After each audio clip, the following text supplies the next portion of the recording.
Hey guys, this is Tom here. I'm going to give you some tips on how to use a capo with an acoustic guitar or any guitar for that matter. But I guess first I'm going to need a guitar. Whoa! So, I've got my guitar here. Now, I'm going to show you what a capo does. As you're aware, in music we have notes and chords. We only have a certain amount of notes. A sharp, B, C, C sharp, D, D sharp, E, F, F sharp, G, G sharp. Then it goes back to A sharp. So it goes around in a circle. I'm going to use terms like semitone during this video. Now semitone is when we go up one tone, or it means, it's like saying A to A sharp. That's one semitone. So we're just going up one note per time. Now to get into what a capo actually does, I'm just going to show you a chord, a D shape. Have that in your head. I'm going to play you the same chord shape, and I want you to have a listen to it now. Question is, does the note sound the same? I'm doing the same chord shape, but does it sound the same? I'll tell you right now, it doesn't. It's actually, I'm making a different sound with the same chord shape. As I move the capo up, each fret on the guitar, remember, is a semitone. You're going up a semitone every time you're moving up the capo. So what happens is, if we think about it literally, like we've got these strings, and every time we move the capo up, we're making the strings tighter, which literally you can think, okay, well, obviously it's going to make the sound a bit higher. So if I have a D shape here, boom, and I go on the first fret, do the same shape, you can hear it's gone higher, and then it goes higher again. Basically what you're doing is, when you're going and you're putting a capo on a fret, but you're playing a chord shape, it's playing a completely different note to what it would be playing if there wasn't a capo there. So what happens is, for every fret you go up, the chord sound will go up one semitone for every time. So a D here would go up to a D sharp on the first fret, one semitone up. Second fret would become an E sound, still a D shape, but an E sound on the second fret, because we're going up two semitones. Going D, D sharp, E. Okay?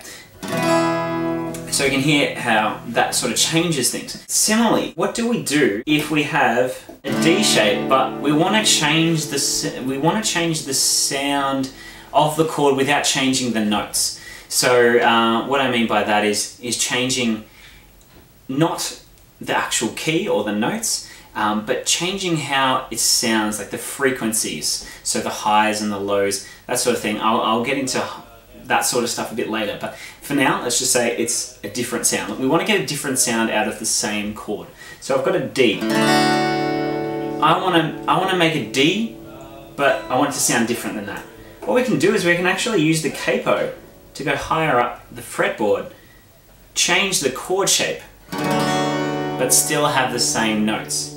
So this, as you can see here, I'm playing a D. I'm playing a D sound, I'm playing a D chord, but the shape is actually a C, and it's on the second fret. Basically what happens is, if we've got a D here and we want to play a D further up, basically we go backwards. So we say, okay, to play a D on the first fret, we would need to play a C sharp. Ain't nobody got time for that. We don't really like sharps and that sort of thing in chords. That's not very easy, so let's keep going. We went two frets up. That means we're going, okay, we're going down two semitones. So we go C sharp, C, C shape. So it's a C shape, but a D sound, okay? If we want to go further, basically we can just keep going. And a D on the 9th fret is an F shape.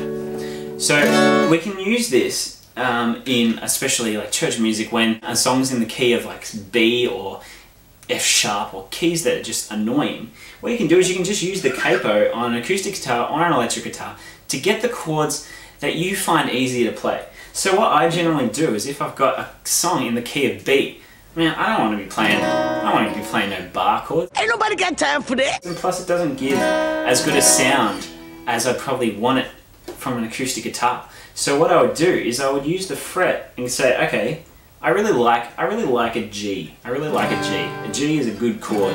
and I'm sure any acoustic guitarists out there can agree with me, it's a good chord. So what I know is after practice, I've gone, okay, a G shape here, it's going up one semitone, that's a G sharp on the 2nd fret. A G shape is an A. If we go further, a G shape is an A sharp on the 3rd fret. And if we go to the 4th fret, a G shape is actually a B sound. So instead of playing a B as a bar chord with no capo, if we have a capo on the 4th fret, we can actually just play G shape and it gets the B sound. So that's how you can sort of get away with playing sort of, you know, F sharps, G sharp minors without actually having to do bar chords.